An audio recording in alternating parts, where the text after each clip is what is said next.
Fui assaltado pela primeira vez aos 14 anos. Para falar a verdade, eu nem saberia ao certo se essa foi mesmo a minha idade. Eu não sei quantos anos faz, eu não sei se fazia sol, se o tempo estava bom, qual era a sensação. Fisicamente, as imagens, os sons, é tudo muito nublado para mim. Mas o que ficou daquele dia foi a sensação mais emocional, a resposta emocional que eu tive ao que aconteceu. Eu lembro que quando eu fui para casa, depois de sofrer um assalto perto da minha casa, na minha rua, aliás, voltando da escola, eu não consegui falar com ninguém sobre o assunto. Eu tinha assaltado inclusive junto com meu irmão e eu poderia muito bem desabafar junto com ele, já que a gente passou exatamente pelo mesmo evento. Mas eu quis guardar para mim. Eu só fui pro quarto, abracei o travesseiro e comecei a chorar. Rapaz de 14 anos, simplesmente devastado. Parece uma situação estranha, porque viver numa cidade é uma coisa absolutamente banal, mas nunca tinha acontecido comigo. Como um rapaz de classe média, com os meus medos, minhas ansiedades, eu era bastante protegido pela minha família. De certa forma, eu ainda sou. Eu acho que o privilégio, você ter oportunidades que outras pessoas não têm, ela pode ser considerada uma forma de proteção. Não no sentido negativo, apenas uma oportunidade, apenas uma característica mesmo da minha pessoa. E estar diante de uma situação fora do controle, porque o que eu senti foi isso, que eu não estava no controle, muito medo, muita raiva, aquela sensação de impotência, aquilo acabou comigo. Muito se dizia pra gente, e ainda se diz para as crianças, né, que elas podem ter tudo, elas podem fazer o que elas quiserem, e naquele momento, simplesmente por aqueles indivíduos poderem fazer aquilo, só porque eles podiam fazer, eles fizeram. 3 caras cercaram eu e meu irmão, conduziram a gente por uma parte da rua e simplesmente pediram pra gente entregar tudo que a gente tinha de valor para eles. Não houve uma resistência da nossa parte, só a menção de violência, de que a gente deveria cumprir o que eles diziam, e a gente simplesmente obedeceu. Aquilo aconteceu mais algumas vezes, infelizmente. Foi apenas uma de 7 ocasiões ao longo de toda a minha vida. Eu sofri 6 assaltos e esse ano um sequestro relâmpago. Nessa narrativa, é muito fácil você encontrar um culpado, um alvo para sentir ódio, para falar aquele ou aqueles indivíduos, aqueles caras que não deviam estar lá, aqueles caras que não usavam roupas de uma escola particular como a minha, aqueles jovens, aqueles moleques, aqueles vagabundos, aquelas pessoas que vieram de sabe-se lá onde. Por que elas não voltavam do lugar de onde elas estavam? Por que elas estavam ali circulando na rua como se nada tivesse acontecido? E mais, por que a polícia não fez nada? É uma visão maniqueísta, mas resolve muita coisa, resolve muita ansiedade da minha parte. O problema era a falta da polícia. O problema são aqueles vagabundos, aquelas pessoas que não eram como eu e abusavam da sua força, que não tinham cultura, não tinham educação, não tinham valores. Simplesmente faziam o que queriam, com pessoas mais fracas como eu. No fundo era isso, eu me ver como uma pessoa fraca e sentir ódio daqueles que me faziam me sentir mais fraco. Isso foi em 2004, 2005, não tenho certeza. Um pouco depois, em 2006, aconteceram os ataques do PCC. Nesse evento, em razão de uma retaliação de polícia e membros do primeiro comando da capital, crime organizado aqui de São Paulo, houve toda uma situação de medo, em que aulas foram canceladas, negócios foram fechados, as pessoas simplesmente se recolheram para dentro de casa. E muito se dizia naquela época, e isso vai se tornar relevante mais para frente, que a solução era colocar o exército na rua. Acabar logo com o problema. Acabar logo com aquelas pessoas que não deviam estar ali. E quem não deve não teme, não é verdade? E eu estranhei na minha adolescência que nada foi feito nesse sentido. Por que o exército não ia lá e acabava logo com essa bagunça? O tempo passou, mas esses sentimentos ficaram. Talvez eu não pense exatamente da mesma forma. E acho que quem me conhece sabe que eu não penso da mesma forma. Mas como alguém com esse fundo, essa bagagem emocional, esses sentimentos todos que não podem ser ignorados, consegue enfrentar uma situação onde aqueles que nos deveriam defender, aqueles que estão do lado certo da lei, são os culpados. Quando as manchetes dizem que, na verdade, a polícia agiu errado, que a polícia causa medo e insegurança, como aqueles moleques causaram a mim, como aqueles vagabundos causaram a mim. Como lidar quando as evidências apontam na direção contrária das suas próprias crenças? Meu nome é Luiz, este é o Drops, canal de comentários de notícias e opiniões aqui do canal Que História é Essa? E é isso que eu pretendo responder nessa noite.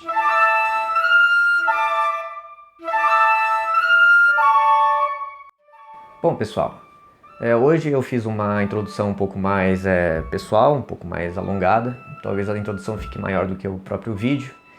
E eu não sei se os meus comentários vão ser suficientemente objetivos para resolver aqui muito dessa questão.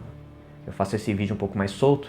A verdade é que fiquei muito ansioso em relação a gravar e publicar esse vídeo porque ele mostra uma dimensão muito pessoal de mim. Os sentimentos, aquilo que me move mesmo. Lutando com ansiedade, com depressão, isso é um tema difícil para mim. De qualquer forma, continuando no assunto, como lidar com a insegurança? Acho que talvez essa seja a grande questão. E quando eu me refiro ao evento, caso não tenha ficado claro, né, em que aqueles que deveriam proteger a nossa segurança não o fazem e antes são mais motivo de medo e de temor, estou aqui falando do caso de Paraisópolis, onde, pela ação policial, como é ilustrado nas notícias, 9 pessoas acabaram mortas. Sim, já é uma postura oficial do governo que aqueles homens da lei, aqueles homens envolvidos naquela operação, naquele dia fatídico, na madrugada do dia 2 ou 3, se eu não me engano, ocasionaram a morte de 9 pessoas pisoteadas. E eu vejo muitos comentários falando que quem não deve não teme, quem mandou estar lá e que a culpa de alguma forma é dos indivíduos. Porque é automático. E eu imagino que sejam pessoas que têm a mesma criação que eu, de classe média, ou pelo menos de uma classe um pouco mais livre desses conflitos mais imediatos, de que moram propriamente na comunidade, né? Que tem uma outra relação com a polícia. Ou mesmo de pessoas que moram lá e têm essa realidade presente, mas que, diante do medo, ainda preferem acreditar que a polícia vai salvá-los. E como reagir a isso? Bom, o primeiro que a gente deve fazer é apurar os fatos. Por exemplo, você pode discordar o quanto da ação policial ela provocou as 9 mortes. Você pode até dizer que foi inevitável, que foi um risco do baile, porque tinham muitas pessoas concentradas, então em tumultos é previsível o comportamento de manada e as pessoas podem acabar pisoteadas. Mas aí você tem que encarar outro fato, que isso nunca aconteceu, foi a primeira vez que pessoas foram pisoteadas em um baile, então algo de diferente aconteceu nesse dia. E outra, que 9 pessoas morreram. Mesmo que 9 pessoas tenham causado a própria morte, mesmo que 9 pessoas tivessem se matado, imagine isso, o suicídio de 9 pessoas. Isso não deveria causar algum remorso? Ou pelo menos algum cuidado? Eu não sou fã daqueles que ficam fiscalizando o luto alheio, de que as pessoas têm que sentir pena dessa ou daquela tragédia. Mas pelo menos ter cuidado ao comentar essa notícia, eu acho que seria algo muito importante. Mesmo que você tenha por background querer confiar na polícia. Tudo bem, você pode acreditar que a polícia agiu certo, mas pelo menos ver que alguma coisa está muito errada quando 9 pessoas, 9 jovens morrem dessa forma, pisoteados. Imagina que morte horrível é essa. Um deles, inclusive, morreu asfixiado, o que corrobora a possibilidade de uma ação realmente policial ter ocasionado, porque ninguém se asfixia, pelo menos a priori, a princípio, pisoteado. Então alguma coisa aconteceu de muito errado ali. 9 pessoas morreram. Será que algo não poderia ter sido feito de diferente? E acho que é isso que a gente deve colocar para nós. Antes de a gente despejar nossos preconceitos, e até contraditório que eu coloque os meus preconceitos antes de começar a falar dos fatos, mas é isso que a mente faz automaticamente. Antes da gente ser mergulhado por eles, ser dominado por eles, a gente aceita que aquilo existe. E toda vez que eu olho para um fato que não mexe com a minha realidade, que mexe com os estranhos, com aqueles indivíduos que não fazem parte do meu cotidiano, que não fizeram parte de mim, que eu não conheço, que eu não sei, do exótico, do diferente, eu tenho que ter um pouco de cuidado, para não deixar aquela parte minha, do começo do vídeo, tomar conta. E eu achar que simplesmente é um problema que precisa ser tomado conta, uma criminalidade que existe ali, um reduto de criminosos, de tráfico, de bebida, de maus comportamentos, e que aquele é um ambiente mau, então coisas ruins acontecem. É preciso ter um pouco de cuidado. E só lembrar, 9 pessoas morreram. Acho que você tem que repetir isso para si mesmo, até que a ficha caia. 9 pessoas morreram. E você tem um envolvimento direto da polícia nisso. A polícia, que deveria servir e proteger, que é justamente o lema da corporação. Então, eu não estou fazendo julgamentos que eles foram culpados ou não, mas pelo menos ter cuidado com a banalização da violência. Acho que essa é a questão. A banalização da morte dessas pessoas. Há um problema ali em Paraisópolis. Eu não estou dizendo que o baile seja um ambiente muito interessante para se passar a juventude. Acho que muitas das pessoas que compactuam da minha ideologia, e eu confessadamente sou de esquerda, né, eu digo isso, acabam passando um pano pro funk, dizendo que é cultura popular, e é mesmo, né, e que é tudo de bom, porque é uma expressão do povo, mas a questão das letras hipersexualizadas, do sexo rolando solto, menores de idade, a possível compartilhamento de doenças venéreas, afinal, é uma promiscuidade que acontece lá mesmo, né, parecendo uma pessoa mais velha quando eu falo isso, mas acontece. Consumo de drogas precoce, de bebidas, tem tudo isso. Mas ao mesmo tempo ligar isso à possibilidade de morte, ninguém vai num baile pensando que vai ser pisoteado, assina um termo, por assim dizer.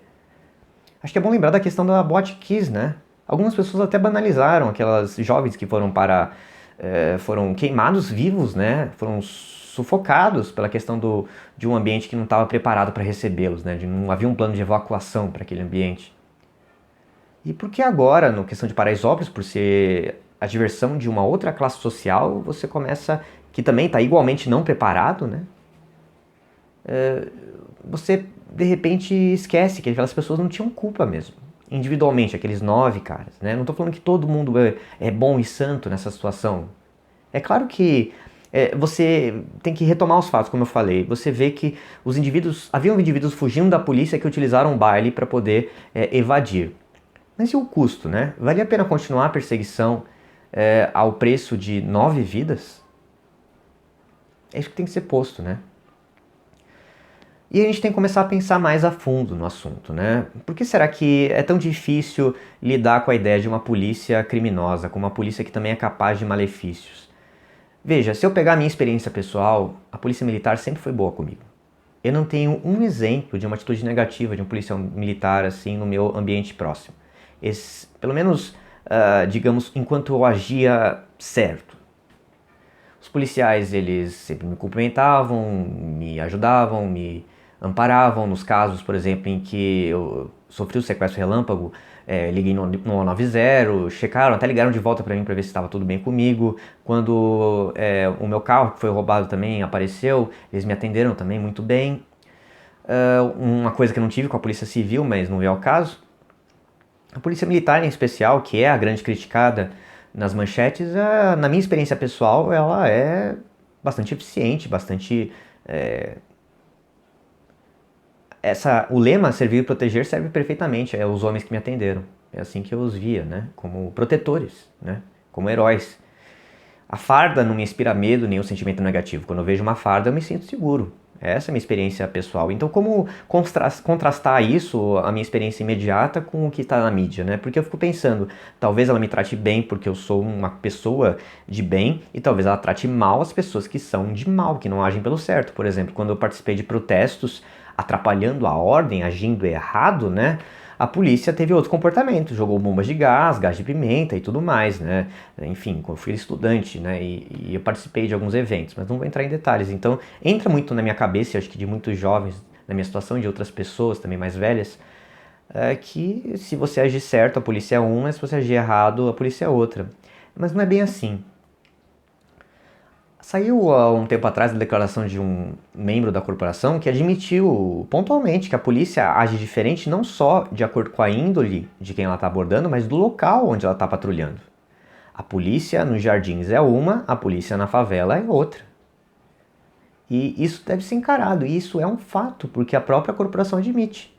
Você pode colocar, e é uma política de Estado, que a polícia seja uma nos bairros nobres e outra nos bairros pobres. Isso não tem contestação. Isso acontece. Se você dizer que eu estou errado, eu vou dizer, você é um mentiroso. A gente pode até debater outras coisas que são mesmo questão de opinião, mas isso não é uma questão de opinião, tá lá, publicado, o cara disse isso realmente. Você pode debater por quê. Ah, talvez a polícia não se sinta segura num ambiente hostil, porque a população da favela não os recebe, pode ter alguém escondido, preparado para emboscadas, táticas de guerrilha, etc. Pode ser uma argumentação. Mas que a polícia já entra armada, pronta para atirar em alguns ambientes, e em outra é só sim, senhor e obrigado, isso deve ser colocado. E foi isso que aconteceu no Paraisópolis. Não se mediu as possibilidades daquela ação, porque a polícia alega que quem atirou para o alto e afugentou as pessoas foram os bandidos que estavam fugindo da perseguição. Mas houve uma sistemática repressão de atirar bombas de gás, houve todo um envio de um efetivo policial mesmo para o local, que, enfim, como nunca aconteceu antes de pessoas serem pisoteadas, houve algo diferente ali. E algo de diferente que aconteceu foi um batalhão mobilizado para dispersar um baile de milhões de pessoas que todo mundo conhece e sabe que existe. Então, o que eu coloco para vocês é isso. Tenta olhar para os fatos, olha 1, 2, 3, 4 vezes o quanto for necessário, mas as evidências estão aí. A polícia age de um modo com pessoas como eu e age de outro modo com pessoas que não são como eu e não são como você, que provavelmente assiste esse vídeo e comenta em sites que a polícia é boa, benéfica, benevolente e ótima.